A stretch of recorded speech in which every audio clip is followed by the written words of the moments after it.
High friends, welcome to Yashikar. பல ஸ்ட்ரகிள்க்கு அப்புறம் இந்த மேரேஜ் உண்மையிலேயே பெரிய விஷயம். நான் கூட என்னடா எப்படிடா இந்த ஜோடி சேர்ந்தது அப்படின்ற மாதிரி நினச்சிட்டு இருந்தேன். இந்த எல்லா கேள்விகளுக்குமான ஒரு பதிலாக நேற்றுக்கு சேனல்ஸ் எல்லாம் இன்டர்வியூ கொடுத்துருந்தாங்க. நம்மளோட ஹீரோ விராத் உங்கள் எல்லாருக்குமே தெரியும்னு நினைக்கிறேன். நேற்றுக்கு விராத் அவங்க காதலிச்சு திருமணம் பண்ணிக்கிட்ட பொண்ணும் இன்டர்வியூலாம் கொடுத்துருந்தாங்க. நேற்றுக்கு தான் இவங்களோட மேரேஜும் நடந்து முடிஞ்சுது. நவீனா உங்கள் எல்லாருக்குமே தெரியும்னு நினைக்கிறேன். இவங்க ஒரு மேக்கப் ஆர்டிஸ்ட். இதில் என்ன ஒரு விஷயம் அப்படின்னா, நம்ம விராத் இருக்கார் இல்லையா, அவங்கள விட ஏஜ் ஜாஸ்தி போல இருக்கு நவீனாக்கு. இவங்களோடது பியூரான ஒரு லவ் மேரேஜ் தாங்க.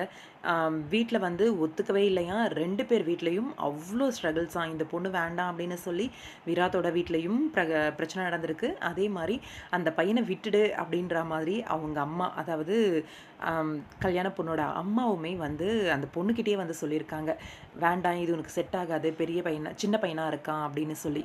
எல்லா ஸ்ட்ரகிள்ஸையும் மீறி கிட்டத்தட்ட 2 இயர்ஸ் ரொம்ப ஸ்ட்ரகிள்லாம் ஃபேஸ் பண்ணி ஃபைனலாக கல்யாணத்தில் முடிஞ்சிருக்கு இவங்களோட காதல். ரொம்பவே இன்பமாக இந்த ஸ்ட்ரகிளை ஃபேஸ் பண்ணேன் அப்படின்னு சொல்லி ஹீரோ ரொம்பவே சந்தோஷமாக சொன்னார். எங்கள் 2 பேருக்குமே பிடிச்சிருக்கு, ரொம்பவே சந்தோஷமாக இந்த கல்யாணத்தை பண்ணிக்கிட்டோம் அப்படிங்கிற மாதிரி. நிறைய கிரிட்டிசிசம் வந்திருக்கான் இவங்களுக்கு, அதை எல்லாத்தையுமே கடந்து தான் வந்திருக்காங்க அப்படிங்கிற மாதிரி சொல்லியிருக்காங்க. உண்மையிலேயே காதல் பெரிய விஷயந்தான் இல்லை. ஹீரோவாக சன் டிவியில் ஜொலிச்சிட்ருக்காரு. அவருக்கு ஏதோ ஒரு சம்திங் ஸ்பெஷல் அவங்கக்கிட்ட பிடிச்சிருக்கு. அதுதான் காரணம். இந்த அளவுக்கு சுற்றி சரௌண்டிங்ஸ் ப்ராப்ளம் பண்ணியும் இந்த பொண்ணை தான் கல்யாணம் பண்ணிக்குவேன், இவ தான் எனக்கானவ அப்படின்னு சொல்லி ஸ்ட்ராங்காக நின்று அந்த மேரேஜை பண்ணியிருக்காரு. அந்த வீடியோஸ்லாம் பார்த்தேன், நிறைய நெகட்டிவ் கமெண்ட்ஸ். வாழ்த்தலைனா கூட பரவாயில்ல, இந்த மாதிரி கிரிட்டிசிசம் பண்ணாமல் இருக்கலாம். வாழ்த்த மனசு இருந்தால் வாழ்த்துங்க, இல்லைன்னா பார்த்துட்டு போயிட்டே இருந்துருங்க. அந்த சிஸ்டருமே ரொம்ப ஹர்ட் ஆவாங்க இல்லையா நீங்கள் போடுற கமெண்ட்ஸ்னால.